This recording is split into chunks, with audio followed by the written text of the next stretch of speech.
Os estudos de Dirham, do imaginário, se assentam em algumas perspectivas de Jung.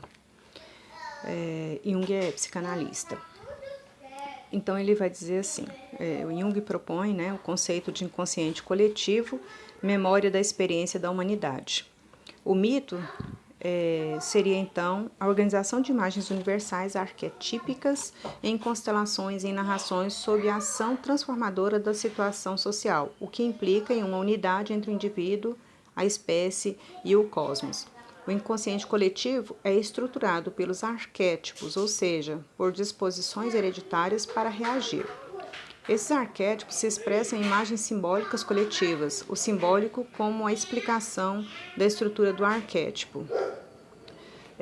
Quem tem um estudo muito bom sobre arquétipos é Mircea Eliade.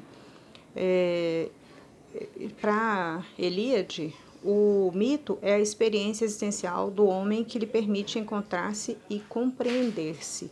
Então, quando a gente começa a olhar as imagens, estudar os sentidos, estudar os significados, é muito interessante porque ao compreender o que vai em volta, então quanto mais capacidade interpretativa eu desenvolvo, mais eu vou conseguir também me compreender. É extremamente importante essa perspectiva na nossa disciplina.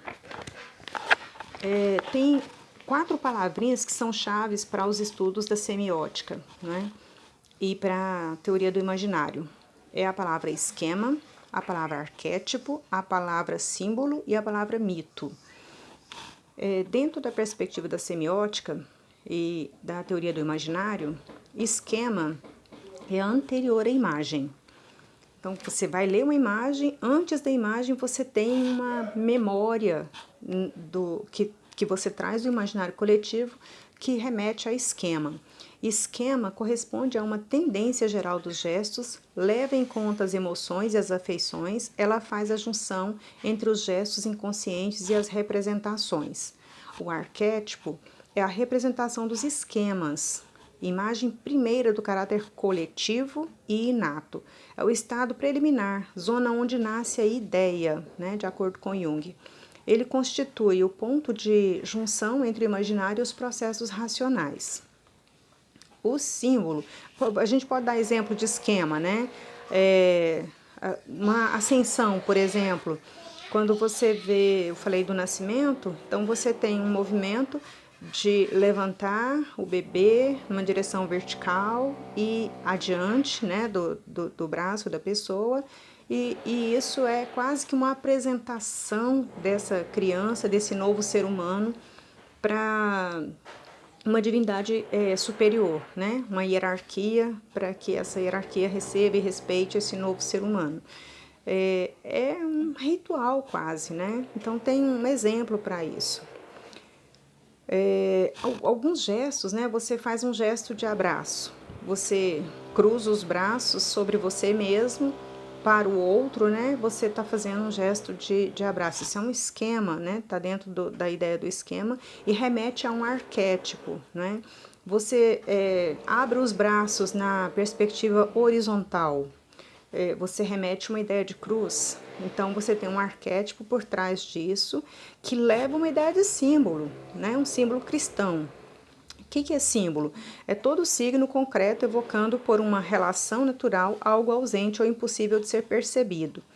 É uma representação que faz aparecer um sentido secreto.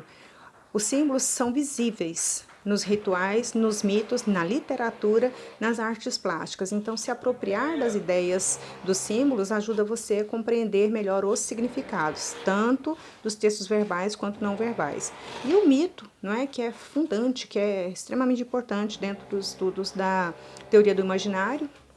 O mito é um sistema dinâmico de símbolos, arquétipos e esquemas que tende a se compor em relato, ou seja, que se apresenta sob forma de história.